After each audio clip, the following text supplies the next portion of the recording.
Hello, I'm doing a movie review, and the movie I want to review is Tales from the Darkside, the movie.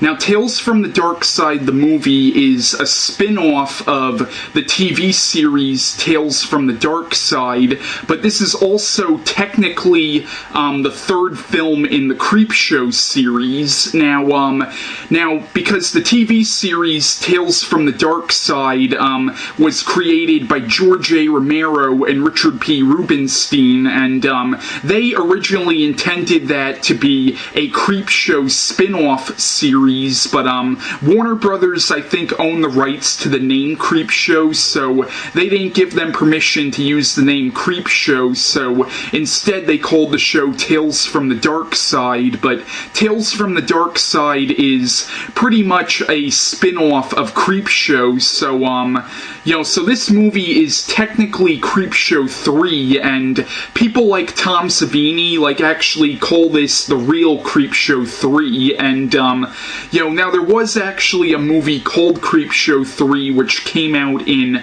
2006. It was a direct-to-DVD movie, and that movie, in my opinion, is in no way connected to the Creepshow series. In my opinion, that movie simply only uses the name Creepshow. In my opinion, that movie is really just an unofficial sequel to the Creepshow series.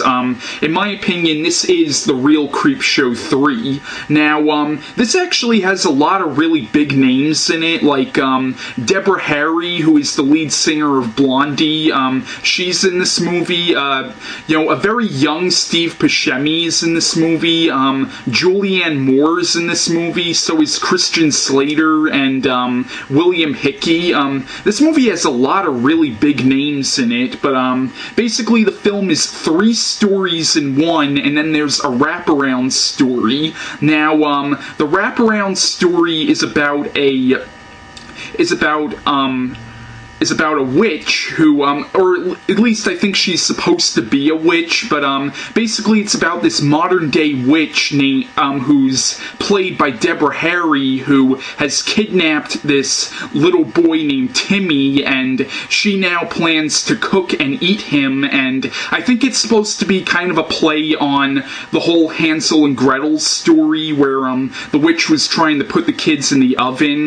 That's basically what this modern-day witch is trying to do. She's trying to cook and eat this kid named Timmy, and she keeps him prisoner in this pantry, and what happens is Timmy, in order to distract the witch long enough for him to devise a plan of escape, decides to tell the witch 3 stories, and when he tells the witch the 3 stories, it then opens up into the actual story. So, the first story in the movie is called Lot 249, and that one is actually written by Michael McDowell, who also wrote Beetlejuice, and that one is loosely based on a short story by Sir Arthur Conan Doyle, who is the man who created the character of Sherlock Holmes. And what happens is, in that story is about a college student named Billingham, played by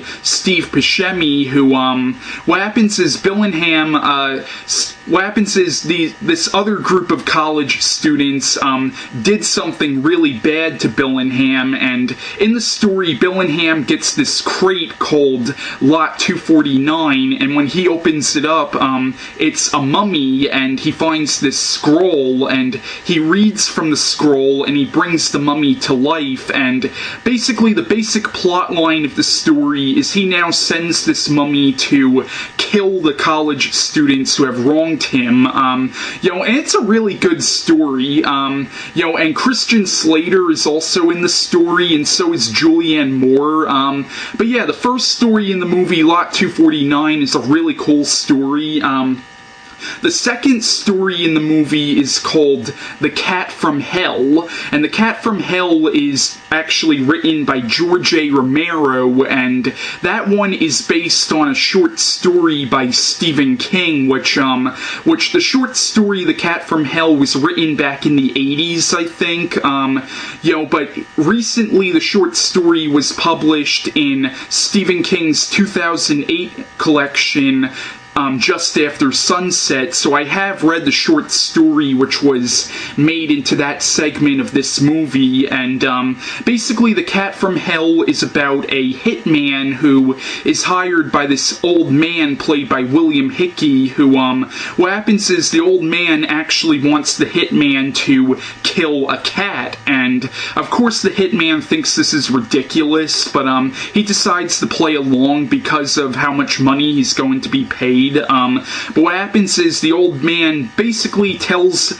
the hitman that the cat killed 3 people that he knows, and of course the hitman doesn't believe him. He's just like, you know, playing along because of all the money that the man is paying him. So what happens is the old man goes out, and this hitman basically throughout the whole story is trying to kill this cat, but the thing is he can't kill this cat, and it turns out that the cat is actually a demon in the form of a cat, and yeah, The Cat from Hell is a really fun story. You know, it's actually pretty funny at times, you know, the hitman trying to kill the cat, and he's basically going crazy, chasing this cat all over the mansion, trying to kill it. Then the final story in the movie is called Lover's Vow, and that one is definitely my favorite. The last story in the movie, Lover's Vow, is about an artist who, what happens is he witnesses a gargoyle actually kill a friend of his, and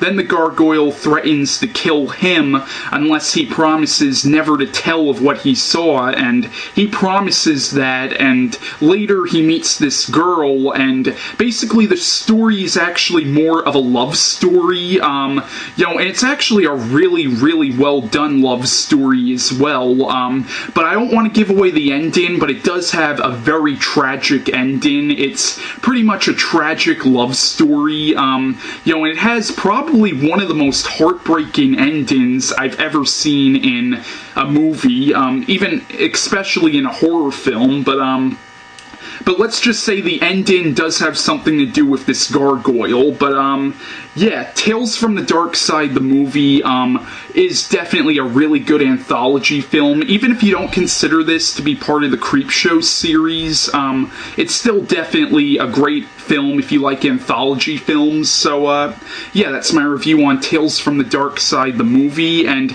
oh, by the way, this isn't the actual cover.